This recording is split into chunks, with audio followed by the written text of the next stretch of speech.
تسليما كثيرا كثيرا.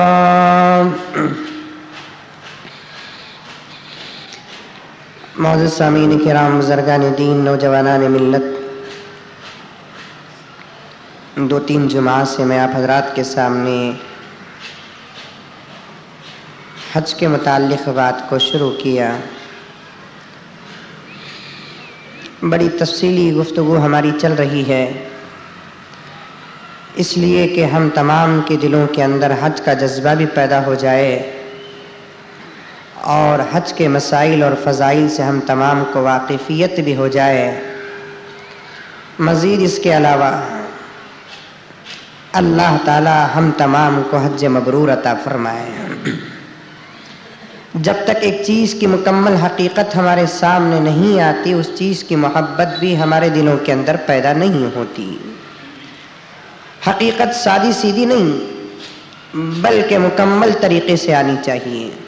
اسی لیے میں نے بڑے تفصیل کے ساتھ عرض کرتا آ رہا ہوں کہ حج کیا ہے اور اس کا حکم کیا ہے. 2 جمعے سے میں نے ایک بات آپ حضرات کے سامنے رکھی، وہ یہ کہ اسلام کے 5 بڑے احکامات ہیں. ایک کلمے کا پڑھنا، دوسرا نماز کا پڑھنا، تیسرا روزے کا رکھنا، چوتھا زکوٰۃ کا دینا اور 5واں حج کا کرنا. عزیزان گرامی، ایک بات عرض کرتے ہوئے اس بات کی طرف آتا ہوں کہ دنیا کے اندر انسان کو اللہ تبارک و تعالیٰ نے صرف عبادت کے لیے بھیجا ہے. یہاں نہ مجھے اور آپ کو سکون سے رہنا ہے، نہ آرام حاصل کرنا ہے، نہ اطمینان حاصل کرنا ہے، اور نہ ہماری چاہت کی زندگی اس دنیا کے اندر کرنا ہے. ہمارا سکون، ہمارا راحت، ہمارا اطمینان اور ہماری منچاہی زندگی انشاءاللہ تعالی جنت میں ہونے والی ہے. اور جنت میں ہمارے لیے کسی قسم کی کوئی پریشانی نہیں. جو چاہے وہ کھائیں گے انشاءاللہ. اللہ یہ نہیں پوچھے گا کہ تو نے یہ کیوں کھایا. جہاں چاہے انشاءاللہ تعالی جنت میں پھریں گے، لیکن اللہ تعالیٰ یہ نہیں پوچھے گا کہ تو نے فلاں جگہ کیوں گیا. جتنی چاہے اتنی عورتوں سے، جنت کے حوروں سے انشاءاللہ تعالیٰ نکاح ہوگا. اللہ تعالیٰ یہ نہیں پوچھیں گے کہ تو نے اتنی نکاح کیوں کیا ہے. جو چاہے وہ پہنیں گے انشاءاللہ تعالیٰ، چاہے وہ سونا ہو، چاندی ہو، ہیرے ہو، زبرجد ہو، یاقوت ہو، جو چاہے انشاءاللہ تعالیٰ پہنیں گے. لیکن اللہ تعالیٰ یہ نہیں پوچھیں گے کہ میرے بندے تو نے یہ کیوں پہنا ہے اور ایسا کیوں پہنا ہے. لیکن یہاں کھانے پر پابندی، سونے پر پابندی، پہننے پر پابندی، چلنے پھرنے پر پابندی. کیوں؟ اس لیے کہ یہ جو جگہ ہے یہ ہماری ہمیشہ رہنے والی جگہ نہیں، بلکہ ہم کو ہمیشہ رہنے والی جگہ کوئی اور ہے جس کی طرف اللہ تبارک و تعالی ہم کو لے جانا چاہتے ہیں. وہاں جا کر ہم کو کرنا پڑے گا.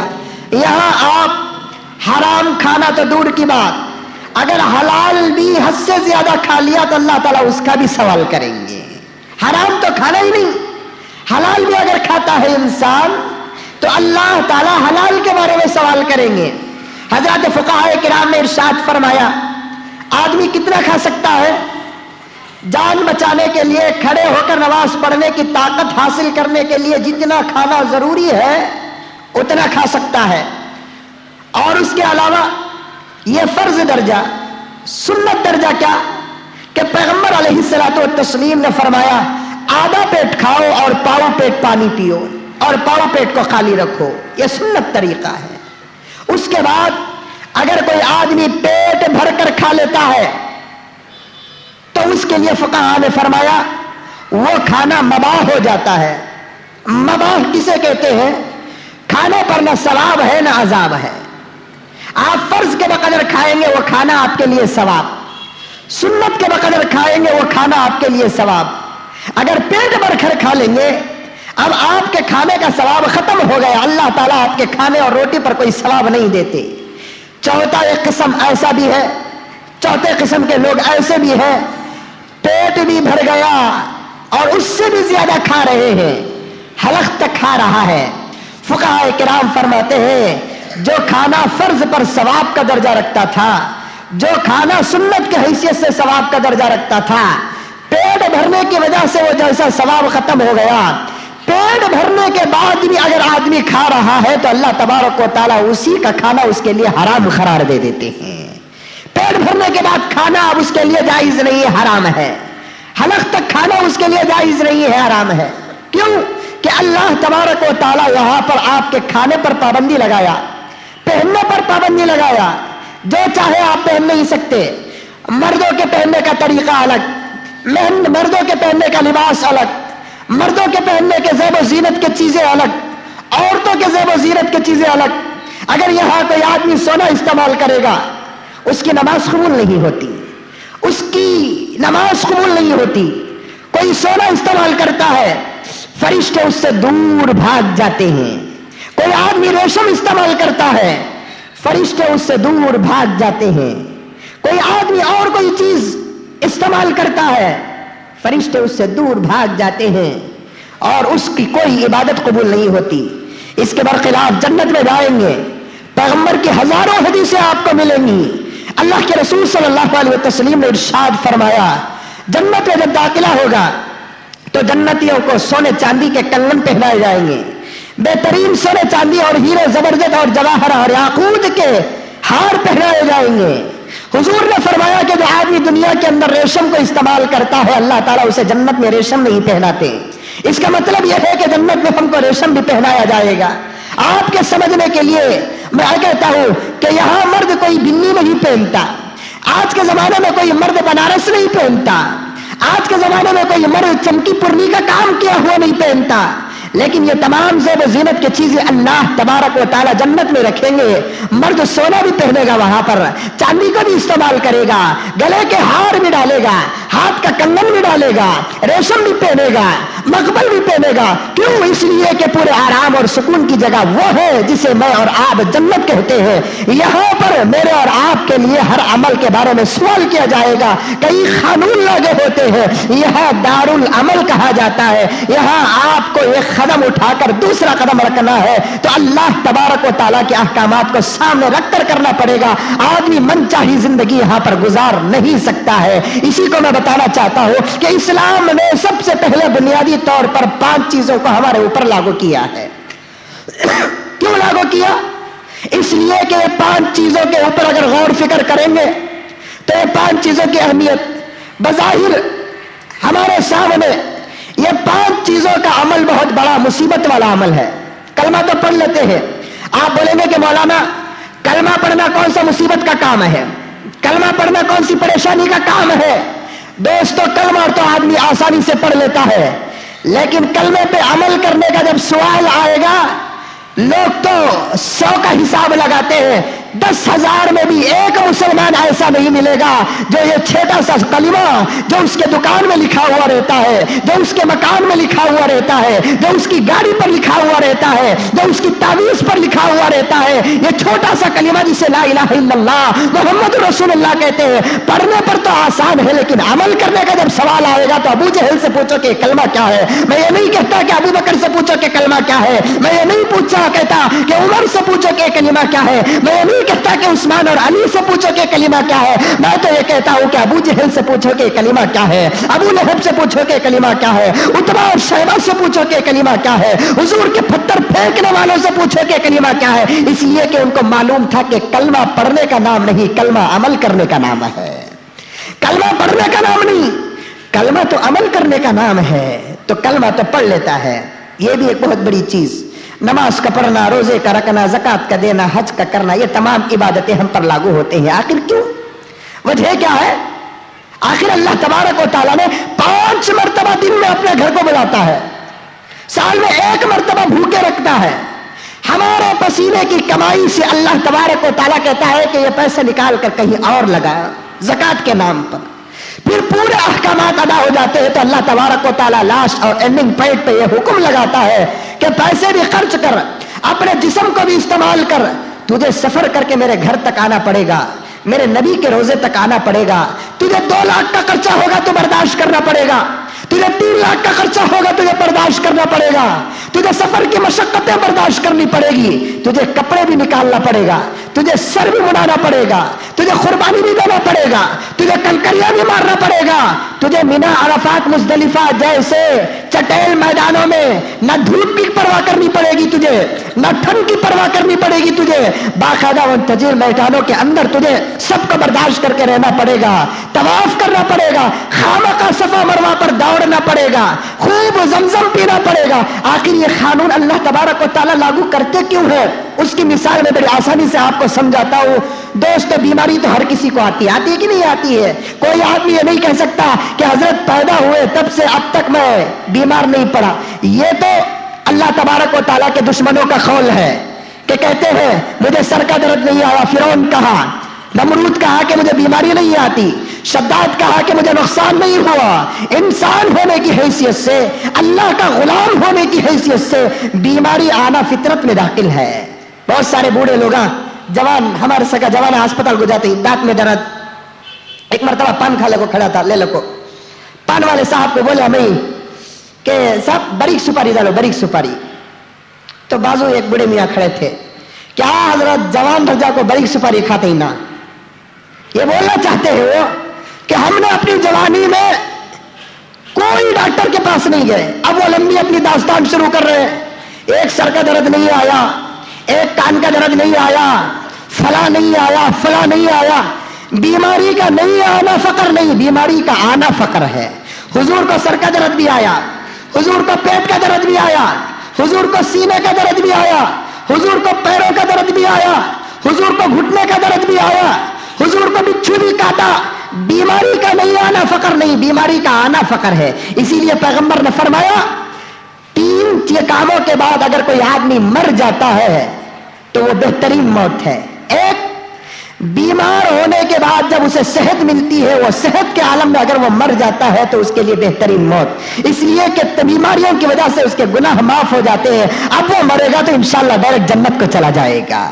دوسرا، اللہ کے رسول نے فرمایا رمضان کے بعد اگر کوئی مرتا ہے تو بہترین موت، اس لیے کہ رمضان کے روزے اور قرآن کی تلاوت اور تراویح کی وجہ سے، سحری اور افطاری کی وجہ سے اس کے گناہ پورے ختم ہو جاتے ہیں۔ اب وہ مرے گا تو انشاءاللہ تعالیٰ سیدھے جنت کو چلا جائے گا۔ تیسرا، اللہ کے رسول نے فرمایا وہ حاجی جو اخلاص کے ساتھ حج کر کے اپنے گھر کو آتا ہے، حج کے بعد اسے موت آتی ہے تو وہ بہترین موت ہے، اس لیے کہ حج سے اس کے پورے گناہ دھل گئے۔ اب وہ مرے گا تو سیدھا جنت کو چلا جائے گا۔ 3 چیزوں کو اللہ تبارک و تعالیٰ نے فرمایا، بیماری کے بعد مرنے والا جنتی ہے، رمضان کے بعد مرنے والا جنتی ہے، حج کے بعد مرنے والا جنتی ہے۔ دوستو اس سے فیصلہ کر سکتے ہیں کہ بیماری کا آنا انسان کی فطرت میں داخل ہے، انسان کی طبیعت میں داخل ہے۔ تو جب انسان کو بیماری آتی ہے، ڈاکٹر کے پاس جاتا ہے، ڈاکٹر اس کے لیے کئی قسم کے علاج تجویز کرتا ہے، بیماری جیسے ہوتی ہے اس کے لیے علاج کو مقرر کرتا ہے۔ اگر بیماری نارمل ہے تو سادہ سیدھا علاج ہے، بیماری اگر سخت ہو تو اس کے لیے بڑا سخت علاج ہے، اس کے لیے دوائیوں کا تجویز کرتا ہے۔ بعض دوائیاں ایسی ہوتی ہے کہ روزانہ 3 مرتبہ کھانا پڑتا ہے، بعض دوائیاں ایسی ہوتی ہے کہ سال میں 1 مرتبہ اسپتال میں آ کر پورا علاج کرنا پڑتا ہے، بعض بیماریاں ایسی ہوتی ہے کہ ڈاکٹر صاحب کہتے ہیں کہ تمہاری زندگی میں کم سے کم 1 مرتبہ تو یہ علاج کر لو۔ اسی طریقے سے اللہ تبارک و تعالیٰ بندے سے کہتا ہے کہ بندے جب تو دنیا کو جائے گا، دنیا کے ماحول میں گرفتار ہو کر تیرا جسم تو اچھا رہے گا لیکن تیرا روح بیمار پڑ جائے گا، تیرے روح کے اندر خرابی آ جائے گی، تیری دل کو طبیعت خراب ہو جائے گی۔ اس لیے تو ایک کام کر کہ میرے ایمان کے اسپتال میں داخل ہو جا۔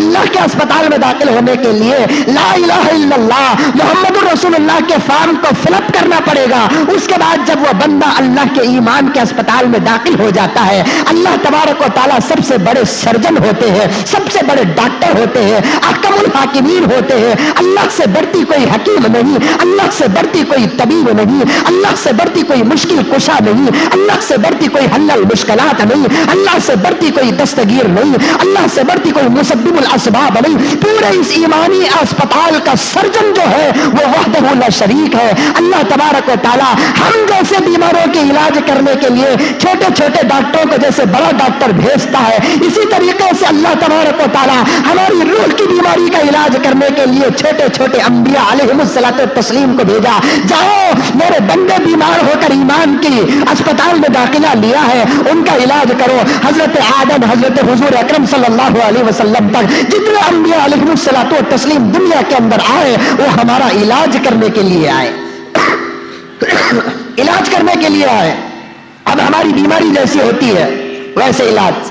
اب ڈاکٹر جیسے لکھتا ہے ویسے حضرات انبیاء بھی لکھے کہ بھائی یہ نماز کی دوا ہے, اسے روزانہ 5 مرتبہ پڑھا کرو, تمہارا ایمان بڑا اچھا رہے گا.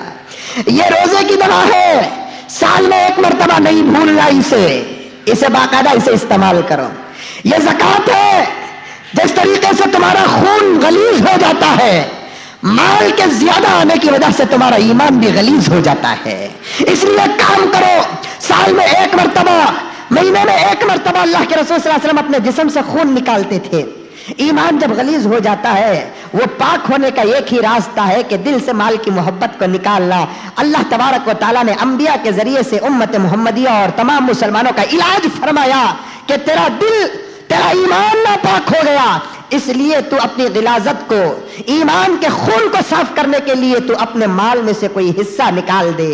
اس کے بعد یہ بیماری اور مزید ہو گئی تو اللہ تبارک و تعالیٰ فرماتے ہیں کہ آخر میں ایک کام کر, 1 مرتبہ کم سے کم پوری زندگی میں میرے گھر کا آ کر طواف کر لے, حج کر لے میرے گھر کا آ کر. آخر میں 1 مرتبہ اللہ تبارک و تعالیٰ پوری زندگی میں, 60 سال کی زندگی ہے, 70 سال کی زندگی ہے, 80 سال کی زندگی ہے, 5 مرتبہ نماز کی طرح نہیں, ہر سال آنے والے روزے کی طرح نہیں, ہر سال دینے والے زکات کی طرح نہیں, بلکہ پوری زندگی میں 1 مرتبہ اللہ تبارک و تعالیٰ نے حج کو فرض فرمایا. وہ حج کیا ہے؟ ہمارے پورے جسم کی روحانی اور جسمانی بیماریوں کا سب سے بہترین علاج ہے. اس سے بہتر اور علاج کوئی اور نہیں, اس سے بہتر کوئی اور آپریشن نہیں. اسی لیے اللہ تبارک و تعالیٰ نے اس عبادت کے کرنے کے لیے بہت سارے قانون کو لاگو کیا, بہت سارے وسائل بتائے. غور کر کر دیکھو, نماز پڑھنے کے لیے کوئی آدمی اپنے کپڑے اتارتا ہے؟ نہیں اتارتا. حج کرنے کے لیے اپنا شوٹ کوٹ بوٹ رحمان مفتلال سب نکال دے, کاٹن کے 2 چادر پہن لے. ارے شادی کو جاتا ہے, بہترین باٹا کا شوز پہنتا ہے, سمر ہاؤس کو جا رہا ہے, انفینٹری کو جا رہا ہے, پیلس گٹھلی کو جا رہا ہے. جیسا شادی محل ہوگا ویسا لباس اور شوز ہوتا ہے. یہ تمام شادی محلوں کا مقابلہ حرمین شریفین کے بیت الخلا سے بھی نہیں کیا جا سکتا ہے. لیکن اللہ تعالیٰ فرماتا ہے کہ میرے دربار میں آنا ہے تو تجھے شوز اتار کر چپل پہن کر آنا پڑے گا. پھر اللہ تبارک و تعالیٰ فرماتا ہے سر کے بال سے لے کر پاؤں کے تلوے تک تیرے ہاتھ بند کر دیے گئے. نماز میں کھجا سکتا ہے, نماز میں کھجا سکتا ہے, ادھر کھجلی آئی کھجاؤ, ادھر کھجلی آئی کھجاؤ. کھجانے میں مسلمانوں کو بولنا, مسجد میں بھی کھجاتے ہیں, گھر میں بھی کھجاتے ہیں, بزنس میں بھی کھجاتے ہیں. کھجانے کے لیے مسلمان نامت رکھنا نہیں, بڑا کھجاؤ بھائی نے رکھتے نہیں رکھتے ہیں. نماز میں کھجا سکتے ہیں, روزے میں کھجا سکتے ہیں, زکات میں تو کھجانے کا مسئلہ ہی نہیں ہے. لیکن حج کے لیے اللہ تبارک و تعالیٰ نے قانون لگا دیا کہ خبردار, احرام کی 2 چادریں پہننے کے بعد تجھے کھجانے تک کی اجازت نہیں ہے, کھجانے تک کی تجھے اجازت نہیں ہے. کیسے کیسے مسائل انشاءاللہ تعالی عرض کروں گا میں آپ کے سامنے. اور ایک دیکھیے, ہر چیز کو مارتے ہیں, کام بھی مار سکتے ہیں, درخت اکھاڑ سکتے ہیں, سب کچھ کر سکتے ہیں, لیکن احرام کی حالت میں کسی کو کچھ نہیں تکلیف پہنچا سکتے, گھاس تک اکھاڑ نہیں سکتے, کسی چھوٹے سے چھوٹے جانور کو پکڑ نہیں سکتے. حجاج بیٹھے ہیں پوچھ سکتے ہیں, بازو سے کبوتر اڑتا ہے, کازو سے کبوتر چلتا ہے, لیکن اسے شکار کر کے پکڑ کر ذبح کر کر کھانے کی اجازت نہیں ہے. کیوں؟ اللہ تبارک و تعالیٰ نے اس کے اندر اتنے قانون لگا دیا. اسی لیے دیکھو قرآن کہتا ہے وَلِلَّهِ عَلَى النَّاسِ حِجُّ الْبَيْتِ مَنِ اسْتَطَاعَ إِلَيْهِ سَبِيلًا. ایمان والو اللہ کے لیے حج کرو. حج کس کے لیے کرتے ہیں؟ نماز بھی اللہ کے لیے, روزہ بھی اللہ کے لیے, زکات بھی اللہ کے لیے, معمولی سے راستے کا پتھر اور کانٹا بھی اٹھانا ہے تو اللہ کے لیے. لیکن یہاں اللہ تعالیٰ خاص طور پر کہتا ہے کہ حج کرنا ہے تو اللہ کے لیے کرو. کیوں فرمایا؟ اس عبادت کے اندر انسان کے دل کے اندر بڑا فقر پیدا ہو جاتا ہے, غروری پیدا ہو جاتی ہے, تکبر پیدا ہو جاتا ہے. کرنے سے پہلے بھی غروری, کرنے کے بعد تو اس کا دماغ آسمان کو چھونے لگتا ہے. ارے میں حاجی ہوں, میں فلاں ہوں. میرے ابا تقریر میں کہتے ہیں دن میں 5 مرتبہ نماز پڑھتا ہے, کسی کو نمازی کہہ کر نہیں پکارتے. سال سال روزہ رکھتا ہے, کسی کو روزہ دار کہہ کر نہیں پکارتے.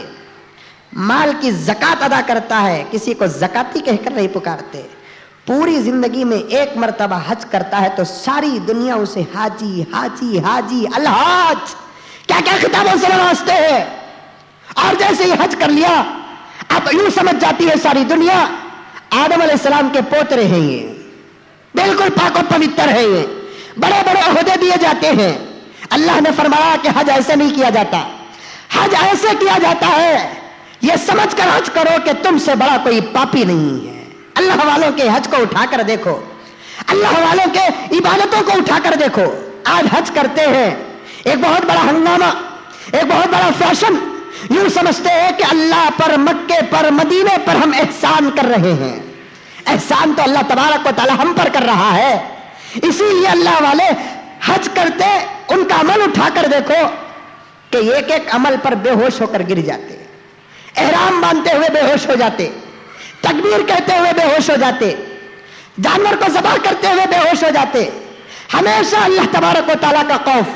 آج تو ہمارا حج بڑا آسان حج ہے، اگر حجاج بیٹھے ہوئے ہیں بہت بڑا تحفہ تم کو دے رہا ہوں کہ سینے کے اندر اخلاص کی دولت لے کر جاؤ۔ آج ہمارا حج بزرگوں کی نقل ہے، یہاں سے کار میں جاتے ہیں ایئرپورٹ کو، ایئرپورٹ سے فلائٹ میں اڑتے ہیں، وہاں سے اترتے ہیں سعودی عرب میں اے سی ہی اے سی، اے سی ہی اے سی، یہاں معمولی بیڈ روم میں اے سی ڈال لیا تو بہت ہوگا انہیں، سعودی کے ککسوں میں اے سی ہے، بیت الخلا میں اے سی ہے، حرم شریف کے بیت الخلا میں اے سی ہے، وہاں اے سی میں تمہارا حج ہو رہا ہے، اے سی میں تم کو سلایا جا رہا ہے، بہترین بہترین کھلایا جا رہا ہے۔ آج سے 100 200 300 400 500 1000 سال پہلے لوگوں کا حج اٹھا کر دیکھو، پیدل سفر کرتے تھے، چل کر سفر کرتے تھے، جن کو پیر نہیں تھے وہ رینگ کر سفر کرتے تھے، جن کے پاس کھانے کو نہیں تھا وہ راستے میں پتے کھا کر سفر کرتے تھے، کبھی نہ ان کی تصویر اخبار میں آتی تھی، کبھی نہ ان کے دعوتوں کا اہتمام ہوتا تھا، کبھی نہ وہ دوسروں کو دعوت دیتے تھے، کبھی نہ وہ اپنی عبادت کا اظہار کرتے تھے۔ میں نے کئی مرتبہ عرض کر دیا، حضرت شقیق بلقی رحمت اللہ علیہ بہت بڑے بزرگ گزرے ہیں، راستے سے گزر رہے تھے، حج کو جا رہے تھے، ایک پاؤں سے معذور، پیر نہیں اس کے پاس، لنگڑتا ہوا رینگتا ہوا آ رہا ہے۔ شقیق بلقی نے پوچھا، او لنگڑے کہاں جا رہا ہے؟ کہنے لگا کہ حضرت حج کا ارادہ ہے اور حج کو جا رہا ہوں۔ لنگڑتا ہوا، آج کی طرح نہیں تار روڈ ہو، سیمنٹ روڈ ہو، پھر اور ہو، سواری تک نہیں، لنگڑتا ہوا حج کو جا رہا ہے۔ شقیق بلقی نے کہا کہ بھائی اللہ تعالیٰ نے مریضوں کے لیے حج کو معاف کیا، غریبوں کے لیے حج کو معاف کیا، معذوروں کے لیے حج کو معاف کیا، بچوں کے لیے حج نہیں، پاگل کے لیے حج نہیں، اتنی مشقت اٹھا کر کیوں جا رہا ہے؟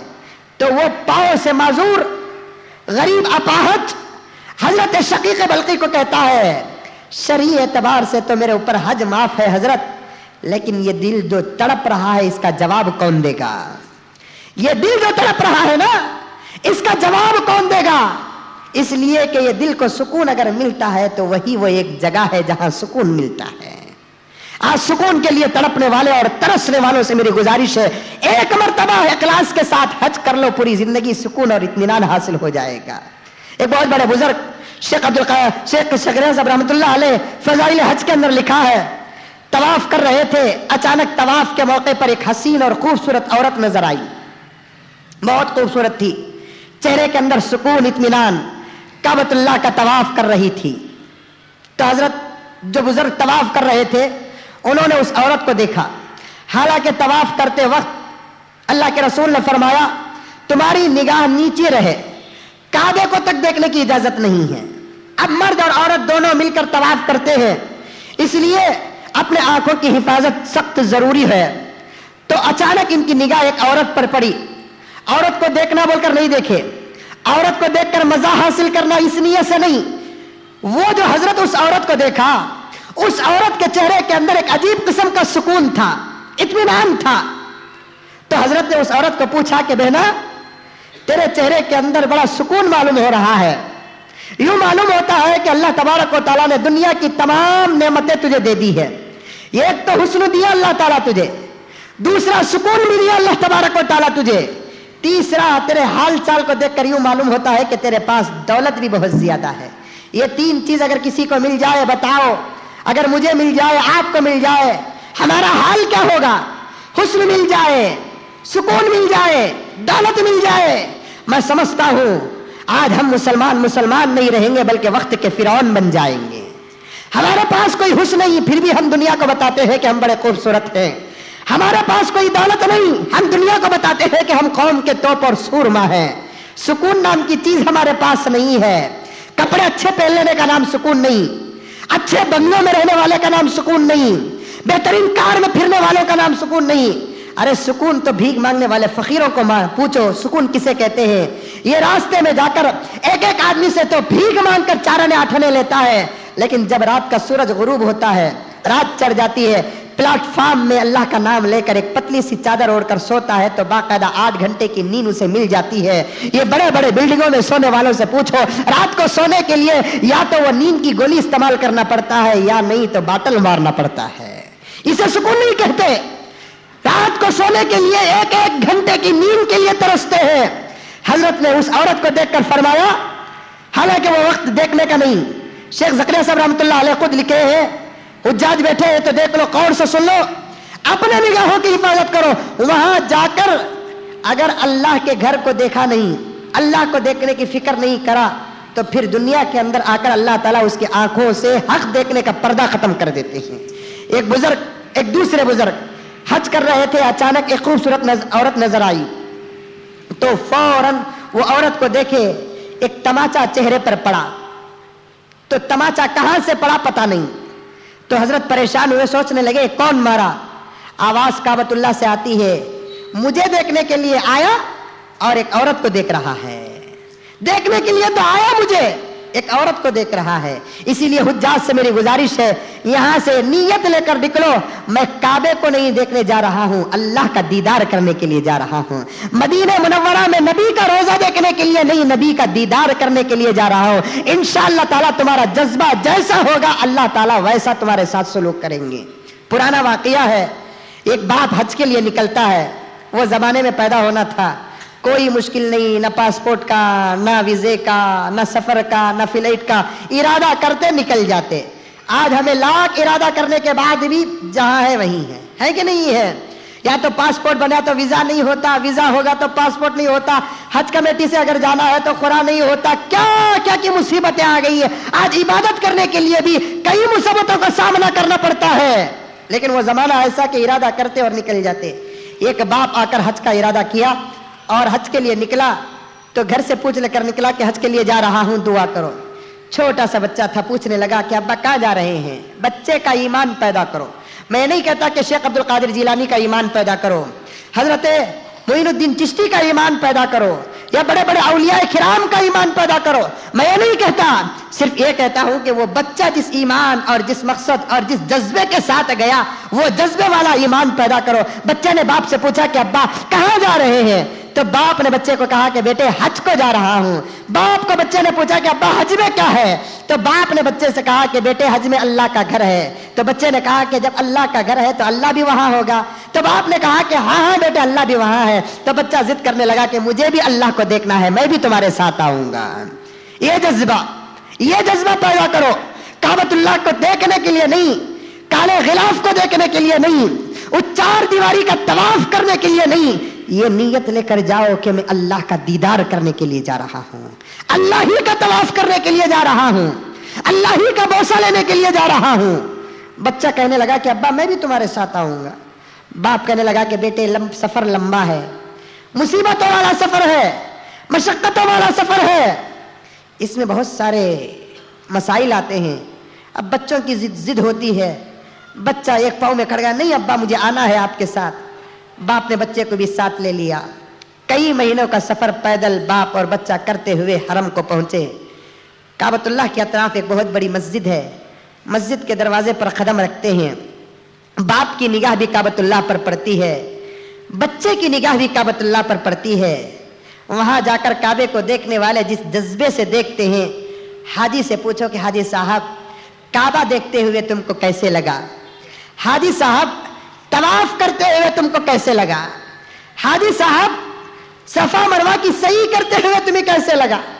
حاجی صاحب مقام ابراہیم پر جب تم نے اللہ کے سامنے سر جھکایا تو وہ سر جھکانے کا مزہ کیسے لگا؟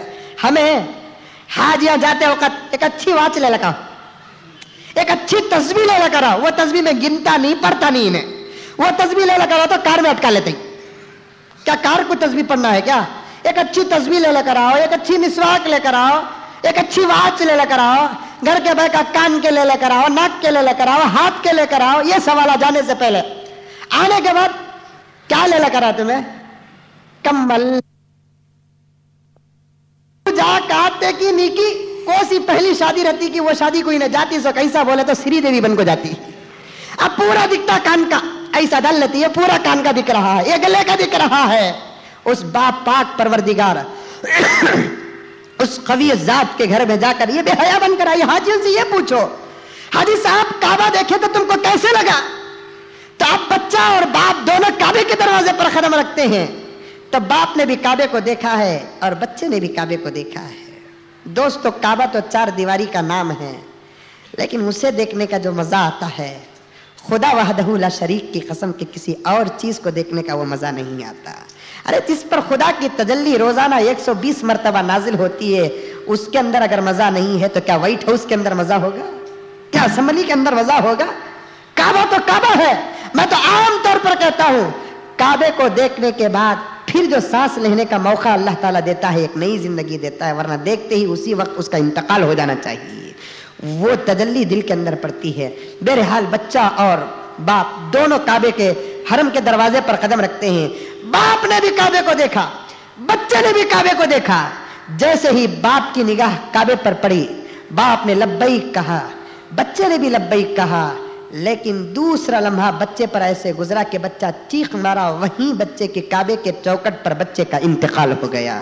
باپ کو بڑا فکر ہو، میرا بچہ بڑی حسرت لے کر حج کے لیے آیا، ایک ہی لمحے میں انتقال ہو گیا۔ ابھی اس نے طواف نہیں کیا، ابھی اس نے حجر اسود کا بوسہ نہیں لیا، ابھی اس نے ایک گھونٹ زمزم بھی نہیں پیا، مینا عرفات مزدلفہ میں اس کا قیام بھی نہیں ہوا ہے۔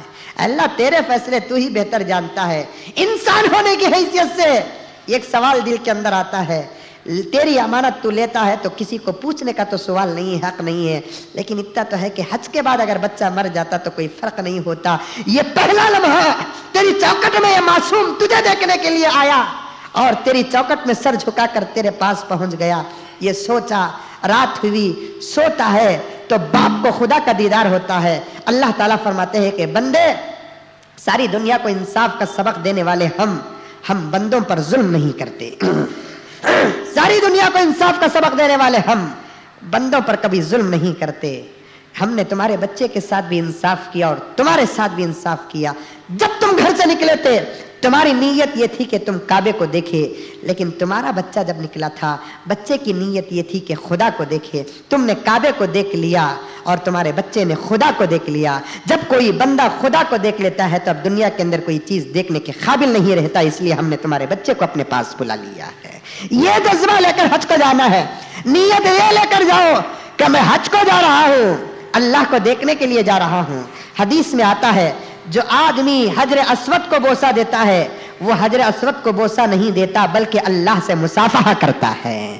یہ سوچ کر جاؤ کہ میں حجر اسود کا بوسہ نہیں بلکہ خدا سے مصافحہ کرنے کے لیے جا رہا ہوں۔ میرے حال انشاءاللہ تعالی عرض کروں گا تو حضرت شقیق بلقی رحمت اللہ علیہ اس اپاہج سے کہا کہ بھائی اللہ تعالیٰ نے معذور کے لیے حج کو معاف قرار دیا، لیکن تو اتنی مشقت کے ساتھ جا رہا ہے۔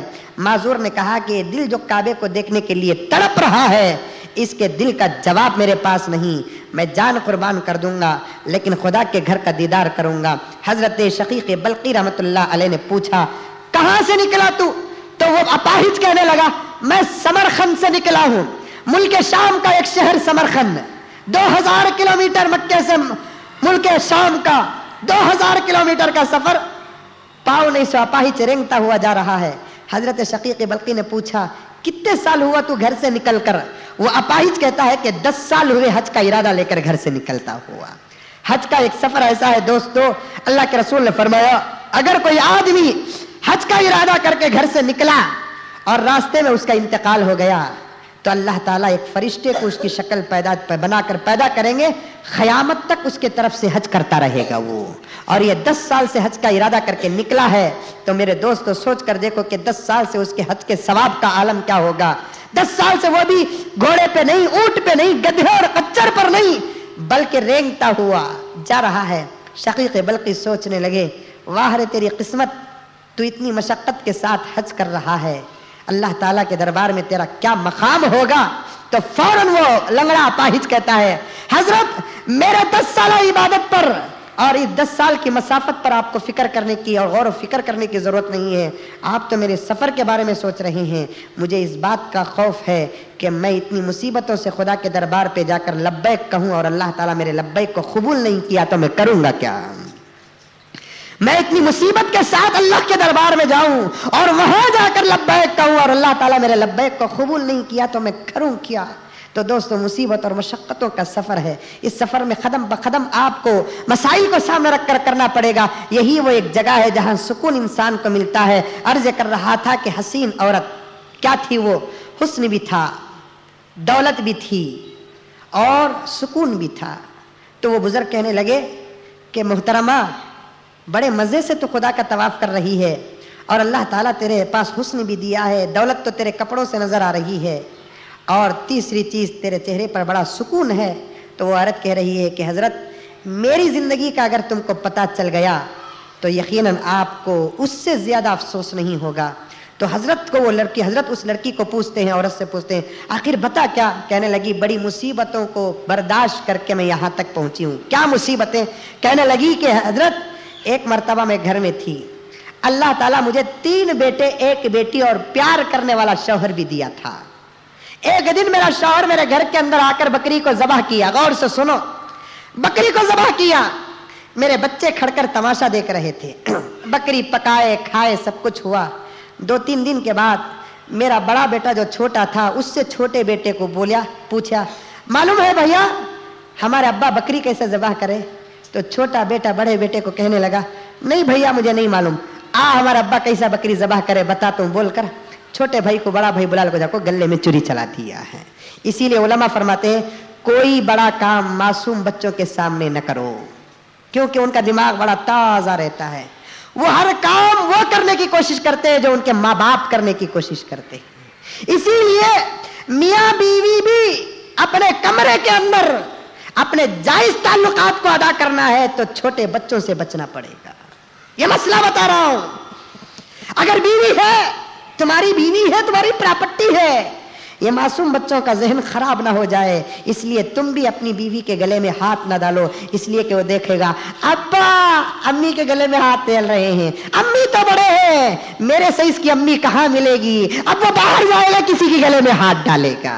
چھوٹے معصوم بچے ہوتے ہیں، ان کے سامنے کوئی برا اور غلط کام نہ کرو. بلکہ ہمارے گھروں کے اندر تو چھوٹے بچوں کو سامنے بٹھا کر ترکاری تک نہیں کاٹتے، اس لیے کہ چاقو پکڑنا سیکھ جائے گا. وہ ترکاری کاٹنے کے بعد موز کا گٹا کاٹے گا، آج یہ کاٹ رہا ہے نہ معلوم کہ بڑا ہو کر کیا کاٹے گا. اس لیے معصوم بچوں کے سامنے کوئی بڑی حرکت بھی نہ کرو، کوئی غلط حرکت بھی نہ کرو. لیکن آج ہمارے شرم کے بارے میں کیا کہیے گا، آج ہمارے بے حیائی کے بارے میں کیا کہے گا. اتنا تو مجھے یقین ہے میرے دوستو، مجھے معاف کرو، بچوں کے سامنے ماں باپ کوئی ایسا ویسا کام تو نہیں کرتے اور بچوں کو ماں باپ کا کام نظر بھی نہیں آتا. لیکن وہی ماں باپ بچوں کو کہتے ہیں جو مسئلے ہمارے تم نہیں دیکھ سکتے وہی مسئلے ٹی وی کے ذریعے سے کرسی میں بیٹھ کر دیکھو. وہ معصوم بچہ جس کا دماغ بالکل پیور ہوتا ہے، تر و تازہ ہوتا ہے، 4-5 سال کی عمر سے دیکھ رہا ہے یہ لڑکا ہے یا لڑکی سمجھ میں نہیں آتا ہے. اب دیکھتے دیکھتے دیکھتے اس بچے کا دماغ ایسے پرورش پایا، ایسے ترقی کیا کہ بڑا ہو کر کوئی کام اسے سکھانے کی ضرورت نہیں پڑتی، بڑا ہو کر کوئی کام بتانے کی ضرورت نہیں پڑتی، بڑا ہو کر کوئی مسئلہ اسے بولنے کی ضرورت نہیں پڑتی. اس لیے کہ ہر غلط طریقہ وہ سیکھا ہے تو وہ اپنے گھر کی ٹی وی سے سیکھا ہے. بچوں کے سامنے کوئی غلط کام بھی نہ کرو، کوئی غلط مسئلہ بھی نہ کرو اور کوئی غلط بات بھی نہ کرو، اس لیے کہ بچے جو دیکھتے ہیں وہ باقاعدہ کرنے کی کوشش کرتے ہیں. بچوں کا اچھے کام کرنے کی کوشش کرو. بچوں کے سامنے قرآن پڑھتے رہو تاکہ بچہ بھی قرآن پڑھنے والا بن جائے. بچوں کے سامنے نماز پڑھنا شروع کرو، بچے بھی نماز پڑھ. بچوں کے سامنے ہمیشہ ماں کو جا کر کہو کہ سر میں پلو ڈالتے رہے، اس لیے کہ تمہاری بچی بھی ہمیشہ سر میں پلو ڈالتی رہے. اس لیے کہ اگر بچوں کے سامنے کوئی ایسا ویسا کام کریں گے تو بچے برابر آج نہیں کل کر کر دکھائیں گے. اب تو ساری دنیا پریشان ہے. بات کہیں سے کہیں عرض جا رہا ہے. عرض کر رہا تھا بڑے بھائی نے چھوٹے بھائی کو, جو چھوٹے تھے, کہنے لگا کہ بھیا ابا بکری کیسے ذبح کیا معلوم نہیں؟ معلوم. میں بتاتا ہوں. اب چھوٹے بھائی کو لے کر گیا اور گلے پہ چھری ڈال کر ذبح کر دیا. جب خون کو دیکھا چھوٹا معصوم بچہ پریشان ہو گیا. بچے خون کو دیکھتے ہی ڈر جاتے ہیں. ہمیں تو بڑے بڑے ہو کر ڈر جاتے ہیں, نہیں ڈرتے. ہمارے قوم میں اگر خون کو دیکھو نہیں ڈرتے بولے تم قوم کے روبدارا نہیں ڈرتے. سمجھ, حجاج بن یوسف کی اولاد لگا, سمجھ میں آئی بات ہے. حجاج بن یوسف بچہ, اسے خون دیکھے نہیں تو نیند آتی نہیں تھی کہتے اسے. حالانکہ مکہ مدینے کا بادشاہ تھا, خون دیکھے نہیں تو اسے نیند نہیں آتی تھی. اس کی وجہ کیا معلوم؟ پیدا ہوا انہیں, پیدا ہوتے کہ نہیں کہ ماں دودھ پلاتی ہے, لاکھ دودھ پلاتے بھی دودھ پی رہا نہیں.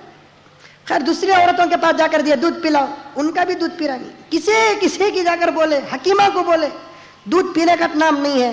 تو آخر ایک اللہ والے حکیم بولے ایک کام کرو, پہلے اس کے منہ میں کسی بھیڑیے کا خون ڈالو, اس کے بعد دودھ پلاؤ, انہیں دودھ پینا شروع کر دے گا.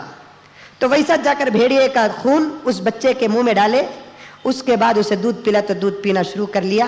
پہلے خون داخل ہونے کی وجہ سے وہ بڑا ہو کر خون خار بادشاہ بڑا, تقریباً 100 سے زیادہ صحابہ کو قتل کر دیا. اس نے 100 سے زیادہ صحابہ کو قتل کیا, تو دوسرے لوگوں کا کیا عالم ہے. تو اس لیے اس کی پرورش خون سے ہوئی ہے. تو خون دیکھے بغیر اسے نیند نہیں آتی. ہمارے قوم میں بھی کئی ایسے لوگ ہیں جو حجاج بن یوسف کے اولاد ہوں گے, اس لیے ان کو بھی خون دیکھے بغیر نیند نہیں, چین نہیں ہوتا. تو وہ ایک لوگ خون کو دیکھے تو ڈرتے نہیں, ان کے بعد اگر کونتی بھی دیکھے تو خسیا, کونتی بھی رہے تو غصہ کرو نہ کو, نہیں تو کیا مولوی صاحب بولو ان کو کیا بھی ان کا بزنس بول کر بول ڈالے, مزمل صاحب ایسا بولے با ایسا بولے با, کیا ہے سو بولے تو غصہ. 2 دن پہلے میں ایک مثال بولیا, بیرنگ میں سیل ڈال کو ڈپلیکیٹ بیچتے ہی بول کو, کیا غلط کریا, جھوٹ بولیا کیا, مثال بولیا بھائی. چور کو چور بولا تو غصہ, تو شریف رہا تو تجھے کہیں کو غصہ آتا, تو نہیں کر رہا ہے. منجے بول چور بول کر میں غصہ کر رہا تو میں بھی چرا سکا, میں اگر غصہ نہیں کیا. ایک مثال بولیا, کیا مولوی صاحب تمہیں ہمارے بارے میں بول ڈالے نا تمہیں, میں کہیں کو تمہارے بارے میں بولوں بھائی. میں مثال بولا کہ آج مسلمانوں کی بزنس ایسی ہے. مثال کے لیے بیرنگ ملی تو بیرنگ بولا, ارے آئل بھی ڈپلیکیٹ ہے, کتنے کی چیزیں ڈپلیکیٹ آ رہے ہیں. ذہن میں ایک مثال ہے, اسے پکڑ کو لٹک گئے. مزمل صاحب ہمارے بارے میں جمعہ بولے گا, ہمارے بارے میں جمعہ بولے گا, کسی کے بارے میں جمعہ نہیں, مسلمانوں کا بزنس بتا رہا تھا میں. تو بہرحال خون کے بارے میں تو خون دیکھے تو ہوتا نہیں بہت سارے لوگوں کو. بچہ تھا وہ, خون دیکھے تو ہوا نہیں. بچہ چھوٹے بھائی کو کاٹ ڈالا, سیدھا پہاڑ کے اوپر چلا گیا. پہاڑ میں بھیڑیے تھے, بچے کو آ کر بڑے بیٹے کو بھی بھیڑے کھا لیے. باپ کو معلوم ہوئی بات, بڑے بچے کو ڈھونڈنے کے لیے پہاڑ پر چڑھا. اچانک اسے پیاس لگی, پیاس کی وجہ سے باپ بھی وہیں مر گیا. بیوی شوہر کے انتظار پر بیوی دروازے کے پاس کھڑی تھی, یہاں چھوٹا بچہ مرا پڑا ہے, پہاڑ میں بڑا بیٹا اور شوہر مر گیا ہے. یہ انتظار میں فکر کرتی ہوئی تھی کہ 2 گود کا بچہ تھا, وہ اٹھ کر روٹی پکانے کے تندور کے پاس گیا, وہاں جل کر وہ بچہ بھی چلا گیا ہے. 3 بیٹے بھی چلے گئے, پیار کرنے والا شوہر بھی چلا گیا. شادی شدہ جو بیٹی تھی اسے معلوم ہوئی کہ ایک تیرے گھر کے اندر تیرے 3 بھائی بھی چلے گئے, تیرا باپ بھی چلا گیا. اتنی بڑی خبر سن کر کون زندہ ہو رکھ سکتا ہے. تو اسے بھی ایک ہچکی لگی, وہ بھی وہیں انتقال ہو گئی ہے. وہ عورت کہنے لگی کہ حضرت جتنے زندگی کے رشتے تھے پورے میرے تباہ ہو گئے, ایک دن کے اندر, ایک لمحے کے اندر پورے رشتے میرے ختم ہو گئے. تو حضرت کہنے لگے کہ پھر اتنی تکلیف اور اتنا بڑا صدمہ, لیکن تیرے چہرے کے اندر یہ سکون آیا کہاں سے؟ ایک بچہ مر گیا تو ہمیں ایمان غارت کرتا ہوتے ہیں, کرتے ہیں نہیں کرتے ہیں. وپاریاں بول کو روتے بھوج گھرا کے اندر, شوہر مر گیا تو وپاری کا تو معلوم آپ کو کیا بولتے ہیں اسے, مجھے تو وپاری بول کر ہمارے کتابوں میں وپاری کا تو اللہ کی شکایت ہندو بولتے ہیں. کہیں کو گیا تو تجھ کیا ملیا سو اللہ کو, یہ لمبے راگا خیرات سے بولتے نہیں, اسے بولتے وپاری. ایک بچہ مر گیا تو ہمارے بھائی کا رونا رونا شروع کرتے ہیں. اللہ تعالیٰ کو پورے محلے میں میرا بچت کا دکھا سو, یہ ارے سب بھی دکھتے ہیں اللہ تعالیٰ کو, لیکن وقت جو دکھا اللہ تعالیٰ کو تیرے بچے کا دکھا ہے. ویسے تو اللہ تعالیٰ سے کوئی چیز چھپی ہوئی نہیں ہے, اللہ تعالیٰ سے کوئی چیز غائب بھی نہیں ہے. تو بہرحال ایک بچہ مر گیا, ایمان غارت کر دیتے ہیں. شوہر مر گیا, ایمان تباہ ہو جاتا ہے. اس عورت کا حال کیا, چاہنے والا شوہر بھی گیا, 3 بیٹا داں گئے, شادی شدہ 1 بیٹی بھی گئی. اتنا بڑا صدمہ, یہ بھی روتے روتے مرنا تھا. حضرت نے پوچھا کہ یہ سکون آیا تجھے کہاں سے؟ کہنے لگی کہ یہ تمام صدمے برداشت کرتے ہوئے جب میں کعبے کو دیکھ کر کعبے کا طواف شروع کرتی ہوں تو اس گھر کے صدقے میں میرے دل کے اندر سکون پیدا ہو گیا. اس گھر کے صدقے میں میرے دل کے اندر سکون پیدا ہو گیا. ایسا دنیا کے اندر کوئی اور گھر نہیں ہے جس کا طواف کریں گے تو سکون پیدا ہو جاتا ہے. آج بنڈل لپٹنے والے لپیٹتے ہیں, چھوڑنے والے چھوڑتے ہیں, جھوٹ بولنے والے بولتے ہیں. فلاں مزار کو گیا, دل ہلکا ہوگا کہتے, فلاں جگہ پر گیا سکون ملا کہتے. اللہ فرماتے ہیں سکون کا مرکز میرا گھر ہے. اسی لیے اللہ تعالیٰ نے سب سے پہلے کیا کہا, حج کرنا ہے تو کس کے لیے کرو؟ اللہ کے لیے کرو. وَلِلَّهِ عَلَى النَّاسِ, اللہ کے لیے حج کرو. اللہ تعالیٰ عالم الغیب ہے, علیم بذات الصدور ہے, ان کو معلوم تھا ایک زمانہ ایسا آئے گا حج کا نام بھی بدل دیا جائے گا, حج کا طریقہ بھی بدل دیا جائے گا. اللہ تعالیٰ نے اسی وقت قرآن میں آیت کو نازل کر دیا کہ اللہ کے لیے حج کرو, اور حج ہوتا ہے اللہ کے لیے, اللہ کے علاوہ کسی اور کے لیے حج نہیں ہوتا.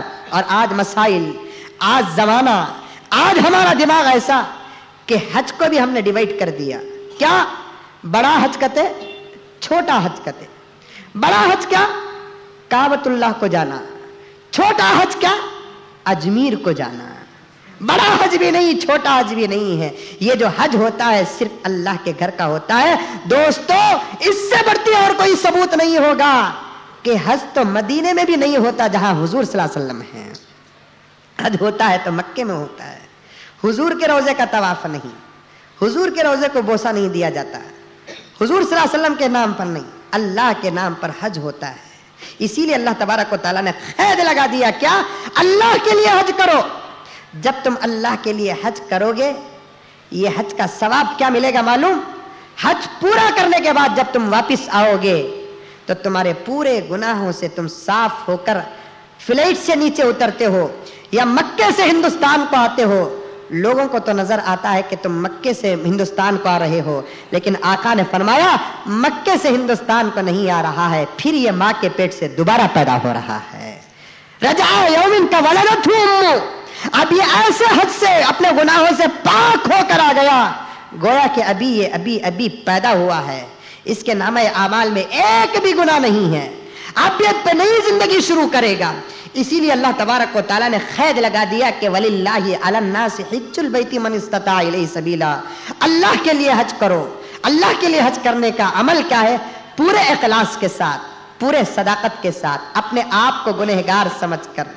حضرت بکر مزنی رحمت اللہ علیہ فرماتے ہیں عرفات کے میدان میں تھا, پورے حاجیوں کو روتا ہوا دیکھا. 9 ذی الحجہ کو پورے حاجی 50 لاکھ حاجیوں کا مجمع ایک عرفات کے میدان میں, پورے سفید سفید چادروں میں, سب کے گھر سر کھلے ہوئے ہیں, سب کے ہاتھ اٹھے ہوئے ہیں, سب کے آنکھوں سے آنسو ہیں. 50 لاکھ کا مجمع بھی ایک ہی ذات کو پکار کر روتا ہے اور اپنی زندگی اور آخرت کو سامنے رکھ کر روتا ہے. حضرت بکر مزنی رحمت اللہ علیہ کے متعلق آتا ہے, ایک سال وہ بھی حج کو گئے, جا کر دیکھا کہ پورے رو رہے ہیں. سوچنے لگے اتنے بڑے ولی, وہ دل کے اندر سوچنے لگے اور دعا کرنے لگے, اے کاش کہ اس سال میں حج کو نہ آتا تو پورے حاجیوں کا حج قبول ہو جاتا. اپنے آپ کو گنہگار بتا رہے ہیں. میری نحوست سے اللہ ان حاجیوں کے حج کو تو رد نہ کر, تمام کے حج کو تو قبول کر لے. کیا اخلاص ہوگا ان کا. سوچنے لگے اگر اس سال میں حج کو نہ آتا پورے حاجیوں کا حج قبول ہو جاتا. اسے کہتے ہیں اخلاص, اسے کہتے ہیں. حضرت امام زین العابدین رحمت اللہ علیہ, کون؟ حضرت حسین کے بیٹے. حضرت امام زین العابدین کے ابا کا نام علی, ان کے ابا کا نام حسین, ان کے ابا کا نام حضرت علی. اتنے بڑے بزرگ امام زین العابدین رحمت اللہ علیہ وضو کرنے کے لیے جاتے تو بے ہوش ہو کر گر جاتے. اتنے بڑے بزرگ جب حج کرنے کے لیے نکلے, میقات یعنی کعبۃ اللہ کو جانے سے پہلے احرام باندھنا, احرام باندھنے کے لیے 2 چادر اٹھائے, بے ہوش ہو کر گر گئے. فوراً مرید آئے, کیا ہوا حضرت, کیا ہوا حضرت؟ تو حضرت کہنے لگے کہ احرام کو دیکھ کر زین العابدین کو اپنا کفن یاد آ گیا. یہ احرام کے دو چادر دیکھ کر زین العابدین کو اپنا کفن یاد آ گیا. پھر مریداں پورے پکڑ کر کو احرام باندھ کر اوپر چادر اڑا ہے. آنکھوں سے آنسو امام زین العابدین رحمت اللہ علیہ کے حسین کے پوتے, ہمیں ایسے ویسے کے پوتے ہو جا کر بھی بولتے ہیں میں کس کا بیٹا معلوم ہوں, میں کس کا پوترا معلوم, ہمارے دادا انو. امام زین العابدین میں کہتا ہوں اگر عمل بھی نہ کرتے, یہ ایسے خاندان کے اولاد ہیں, ان کے ابا علی کی سفارش سے مغفرت ہو جاتی, یا تو حسین کی سفارش سے مغفرت ہو جاتی, یا تو حضور اور علی کی سفارش سے مغفرت. خالی احرام کے کپڑے باندھے بے ہوش ہو کر گر گئے. مریدہ آئے, آنے کے بعد احرام پہنانے کے بعد بولے کہ حضرت حضور صلی اللہ علیہ وسلم نے نیت کرنے کا حکم دیا ہے, عمرے کا ہو یا حج کا ہو, پہلے احرام باندھنا, اس کے بعد 2 رکعت نماز پڑھنا, وہی جگہ پر بیٹھ کر پہلے نیت کرنا. کیا حج کی نیت ہے یا عمرے کی نیت؟ اے اللہ میں عمرہ کر رہا ہوں یا حج کر رہا ہوں, اس حج یا عمرے کو میرے لیے آسان کر, میرے طرف سے قبول کر. اس کے بعد 3 مرتبہ درود پڑھنا, اس کے بعد 3 مرتبہ لبیک اللہم لبیک پڑھنا. یہ حضور سکھائے سو طریقہ. اب احرام باندھ کر اونٹنی میں بیٹھ گئے ہیں, کم از کم نیت تو کر لو. تو حضرت زین العابدین کہتے ہیں خدا کے خوف سے میں نیت بھول گیا, خیر بتاؤ نیت مجھے کیسے کرنا ہے. اونٹنی پر بیٹھے ہیں تو مریدین کہتے ہیں کہ حضرت آپ نیت کر لیجئے, حج کی نیت کر لیجئے. تو حضرت زین العابدین کہتے ہیں کہ اللہ میں حج کی نیت کرتا ہوں, میرے لیے آسان کر اور میرے طرف سے قبول کر. پھر مریدین کہتے ہیں کہ حضرت اب درود پڑھ لیجئے. یہ ایک جذب کا وجد کا عالم تھا. مریدین کہتے ہیں حضرت اب درود پڑھ لیجئے, دادا کے نام درود بھیجنا تھا, اللہم صلی علی پڑھ لیتے ہیں. اس کے بعد حضرت کہیے اب لبیک اللہم لبیک. لبیک جیسے ہی زبان سے نکلتا ہے, بے ہوش ہو کر اونٹنی سے نیچے گرتے ہیں تو پاؤں کی ہڈی ٹوٹ جاتی ہے. پھر مریدین اٹھائے سیدھا کرے, حضرت ایک لبیک بول نہیں سک رہے ہیں. تو کہنے لگے بے وقوفو تم کو کیا معلوم ہے یہ لبیک کس کے سامنے میں کہہ رہا تھا. تو حضرت زین العابدین کہنے لگے, مریدین کہنے لگے حضرت ہم بھی لبیک کہے, آپ بھی کہہ لیتے, کیا تم لبیک کہتے ہوئے خدا کو دیکھا؟ تو مریدین کہتے ہیں کہ نہیں, بے وقوفوں کو میرے منہ سے جب لبیک نکلا تھا میں خدا کا دیدار کر رہا تھا. میرے منہ سے جب لبیک نکل رہا تھا میں خدا کا دیدار کر رہا تھا. خدا کے جلال کو دیکھ کر میں بے ہوش ہو گیا, گرتا ہوں تو ہڈی ٹوٹ جاتی ہے. یہ وہ اللہ والے ہیں, اتنے اخلاص کے ساتھ کیا کرتے ہیں, حج کر رہے ہیں. لیکن میں کتنا بولوں میرے دوستو, حج کر رہے ہیں, شوق سے حج کرو, لیکن جاتے ہوئے راستوں میں پنڈال ڈالنا, دعوتوں کا انتظام کرنا, پیپر میں ڈالنا, سفر حج مبارک ہو, ابھی قبولی چھوا نہیں, مبارک ہو, سمجھ میں آئی بات؟ ان کے باپ کی پراپرٹی نا, مبارک ہو, سفر حج مبارک ہو. بھائی حاجی کے لیے دعا کرو, اللہ اس حاجی کو اخلاص کی دولت عطا فرما, اے اللہ اس حاجی کے حج کو تو قبول فرما. حج تو مشقتوں کا ایک نام ہے, اس کے مشقتوں کو مصیبتوں کو آسانی سے بدل دے. دعا کر کے چھپتے چھپاتے اسے بھیجو, دعاؤں کی درخواست کر کے بھیجو. لیکن کیا ہوتا ہے, ہنگامہ حاجیوں کا. تصویر کشی ہو رہی ہے, پھول کے ہار ڈالے جا رہے ہیں, عورتوں سے گلے مسافے ہے. حج کو جانے سے پہلے یہ اپنے عذاب کا پورا سامان لے کر جا رہا ہے, اس لیے کوئی ہنگامہ نہیں. پورے اخلاص کے ساتھ حج کرو, اللہ تعالیٰ آپ کے اور تمام حضرات حجاج کرام کے حج کو قبول فرمائے. انشاءاللہ تعالیٰ حج کے ارکان کیوں اور حج کی حقیقت کیا اور حج کیا سبق دیتا ہے, آئندہ جمعہ آپ حضرات کے سامنے عرض کروں گا. دعا کیجئے کہ اللہ تبارک و تعالیٰ مجھے اور آپ کو تمام عالم اسلام کو حج مقبول اور مبرور عطا فرمائے. آخر میں حسب معمول ہماری مسجد کے چندے کے متعلق آپ تمام حضرات سے گزارش ہے کہ مسجد کا بہت سارا کام باقی ہے. الحمدللہ گزشتہ جمعہ آپ حضرات نے کم سے کم ایک 5 اسٹار کا پیسہ تو ڈال دیا ہے, اس سے زیادہ بھی ڈالے ہیں, میں نے مثال دی تو آپ بڑے شوق سے ڈال دیے ہیں. اس سال میں اس مرتبہ میں آپ کو ایسے ڈیلیکس نہیں کہوں گا, بار مسلمان کی بیٹری چارج کرنے کی ضرورت نہیں ہے, ایک مرتبہ چارج ہو جاتی ہے تو انشاءاللہ تعالی جنت تک کام آتی ہے. آپ تمام حضرات سے گزارش ہے کہ زیادہ سے زیادہ مسجد کے لیے چندہ عنایت فرمائے, اللہ تعالیٰ آپ کے دینے دینے کو قبول فرمائے. آمین ثم آمین, وآخر دعوانا ان الحمدللہ رب العالمین.